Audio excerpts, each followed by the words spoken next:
the 988 Lifeline. This is from their website. This is Sam at hsa.gov. I looked up that, frequently asked questions about the 988 suicide prevention hotline, which is the number, by the way, 988 if you need to call it. This is important to you later, so pay attention. The 988 Lifeline responds to 24/7 calls, chats, and texts from anyone who needs support for suicidal, mental health, and/or substance use crisis, and connects those in need with a counselor who listens and talks through your unique situation to give personal, judgment-free support. There are many reasons that people connect with the 988 Lifeline beyond suicide. Some examples include problems with drug or alcohol use, emotional distress, anxiety, depression, mental illness, loneliness, trauma, bullying, stress, relationship troubles, and just needing someone to talk with. So I extend this to you. If you're in this place that we're talking about right here in the podcast and you need somebody to talk to, you're like, there's nobody I can talk to, it's actually 988 and the service exists, or as far as I understand, continues to exist and has not been cut so far.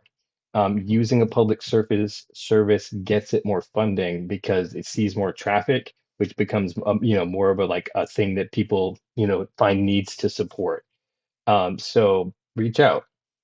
This is the first time I knew this. I wish that I knew this earlier. Because me personally, I have gone through moments in my life, last Christmas, for instance, where I was looking up at my banister and I was like, all I need is a rope because I have this wheelie chair here.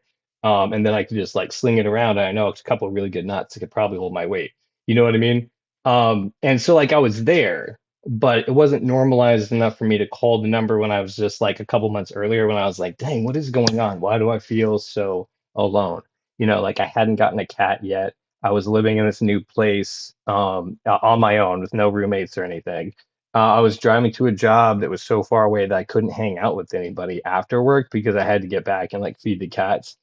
And then I had just like gotten kicked out of a cult um, that was just like, all the people I knew there and had lived with for almost a decade, right, suddenly wouldn't talk to me.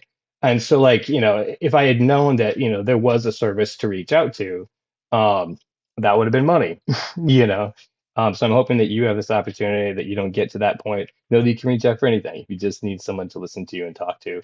And it sounds like they have counselors that are on like rotation, which means you're not necessarily talking to the same person all the time. So you can just, talk to them because they're not going to judge you. They don't know you, and they're trained, unlike some of your friends are. So there's things I've worried about, like, hey, I need mental health. I can't afford mental health because I can't afford the subscription to the apps to the therapist. But 988 exists. And I do genuinely hope that if you're like listening to this and you're like, oh, like I'm in this place where like, either I need to make a decision or like everything's bumming me out or like I'm just like freaking out, you'll reach out to that number. They haven't paid me to sponsor this. I just, it's a thing that I needed to know, and I think is a thing that you need to know. And thank you for taking this interlude with me, and back to the podcast.